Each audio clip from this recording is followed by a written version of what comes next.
Right, boys and girls, this is a very short video, and basically what we're going to do is fit the reverse idler and the selector fork for the reverse gear and the reverse gear idler shaft. That's the bolt that holds in. So first of all, grease up the pivot point for the reverse selector fork. Get yourself a little bit of grease on that pivot point there, and then we'll slide on the selector fork like so. Position your reverse idler. Again, I've put assembly lube on the inside of this bush. This is a phosphor bronze bush, so give it a good coating of either grease, engine oil or assembly lube. It depends how quickly you're going to reassemble your gearbox. Drop that into place in the gearbox like so. This particular groove in the reverse idler is where the selector fork will slide the reverse gear on and off the lay gear. So lay that down and you'll see that it'll sit where the little fork goes. Next we get our reverse idler shaft. I've already pre-greased this and assembly lubed this. You'll see that there's a hole in there, and that hole back at this side of the gearbox, you'll see where this screw goes, and this pin fits into this hole like so and locks that shaft into place. So what you do is when you're lining all this up, remember to orientate the hole to the side of the gearbox. So we slide that through the end, and we just pick up the reverse idler at the same time.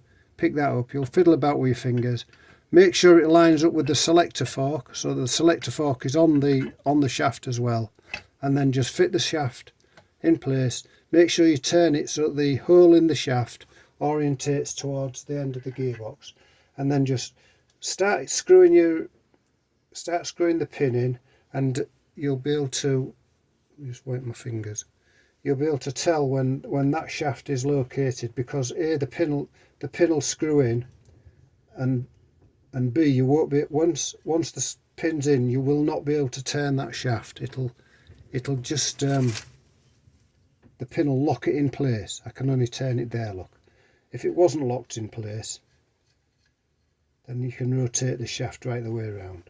So orientate the hole towards the shaft, towards the pin. Twiddle about with your fingers until you've got it lined up, and then once it's lined up, tighten it all up finger tight. Remember, boys and girls, oh that's missed the, see, we're doing that, I've took it out. Right, you must make sure that your selector fork is in the groove on the reverse idler. That came out while I was demonstrating the thing for you. So get the hole lined up. Might take you a minute or two to line it up.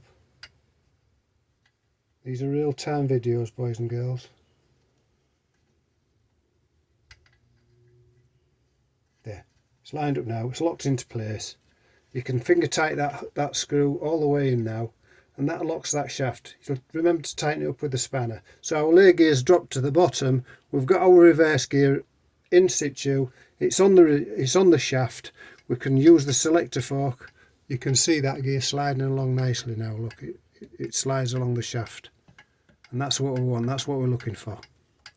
Then, of course, when we lift, after we've installed the main gear cluster, we then manipulate this lay gear back up, which will then mesh with this reverse gear, mesh with this onto the selector fork. If we lifted that up, it would mesh with that.